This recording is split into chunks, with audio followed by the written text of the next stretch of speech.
Hello everyone, in this video I'm going to show you all how the membership fees account is prepared with a small question.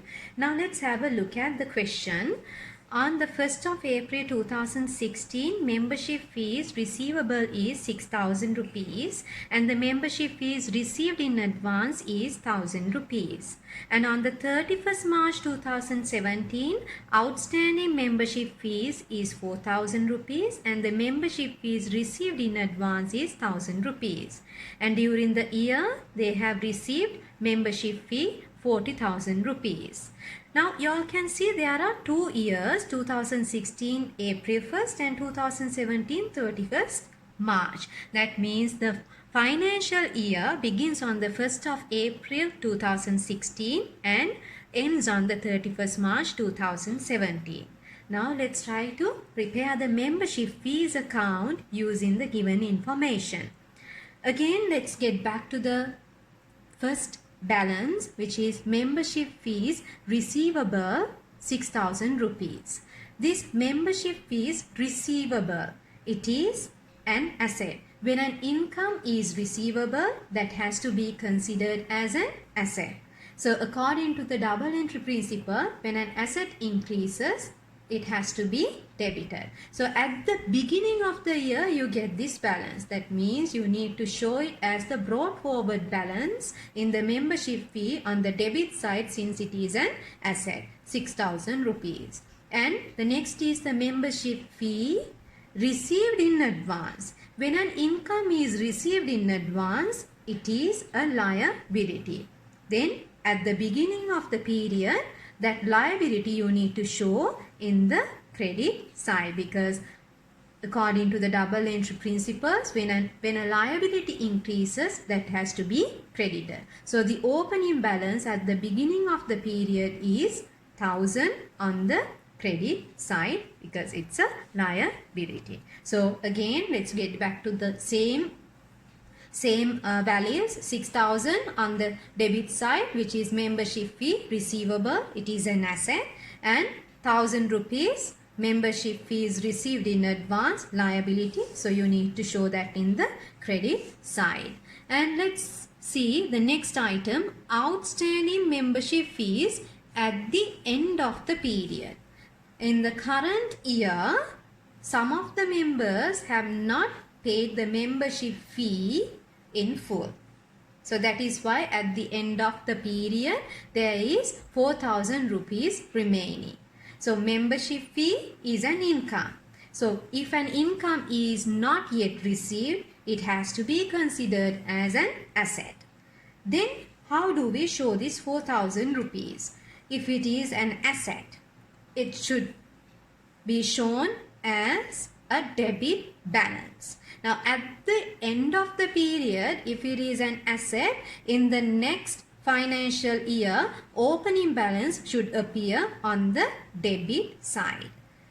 For you to have an opening balance on the debit side as an asset, 4,000 rupees, you need to show that as a carried down balance in the current year, 4,000 on the credit side.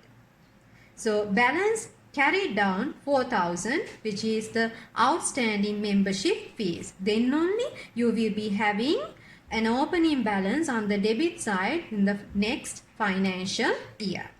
And the next is membership fees received in advance 1,000. That means at the end of the period, if you have 1,000 rupees which you have received in advance, you have received membership fee for following year as well. So if an income received in advance, that has to be considered as a liability. So liability accounts have a credit balance. So at the end of the period, it's a liability. So this balance should appear on the credit side of the membership fees account in the next year. For you to have a credit balance, you need to show the carried down balance on the debit side.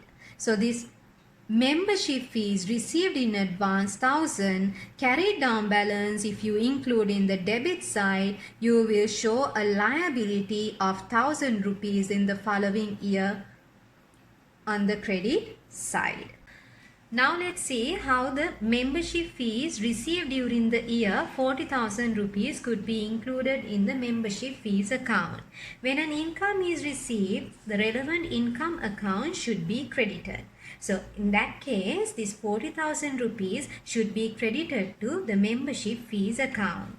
When the cash is received in not-for-profit making organization, that has to be recorded in the receipts and payments account. So, increase in cash, you need to debit to the receipts and payments account. Here, membership fees received during the year 40,000 should be debited to the receipts and payments account and credited to the membership fees account. Right, now we have already included all the opening balances and the closing balances including the membership fees received during the year. Next step is we need to calculate the total of the membership fee account.